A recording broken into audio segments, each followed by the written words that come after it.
Et en voilà une grande étape, l'entrée au collège. Elle est aussi un tournant dans la vie numérique des enfants.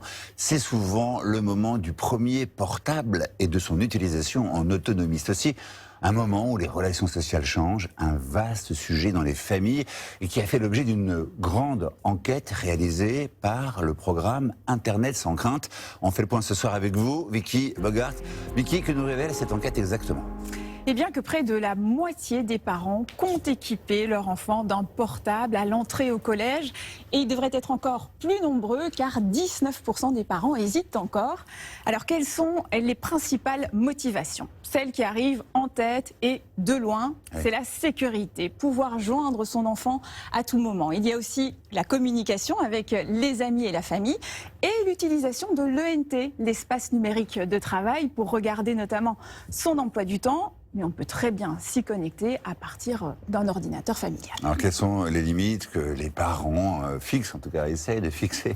La majorité impose un téléphone à touche et non pas un smartphone au début du collège, ce qui est recommandé par les spécialistes.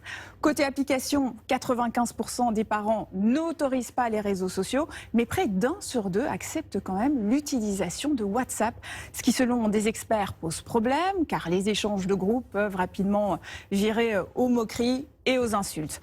Depuis cette année, l'application WhatsApp est interdite aux moins de 13 ans, tout comme les réseaux sociaux. D'ailleurs, un rapport de la commission Écran recommande de ne pas donner accès aux réseaux sociaux avant 15 ans. Alors comment accompagner au mieux les collégiens dans cette étape importante ?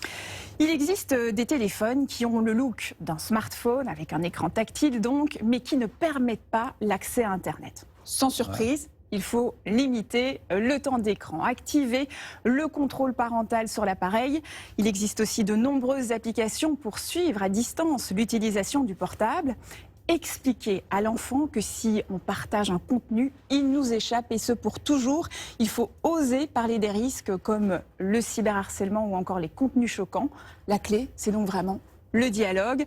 Pour vous aider, le programme Internet sans crainte lance un guide afin de se poser les bonnes questions et d'éviter les disputes, car 60% des parents reconnaissent que les écrans sont un sujet de tension au sein de toute la famille. Ouais, c'est belle l'ambiance à la maison. Merci beaucoup, cher Vicky.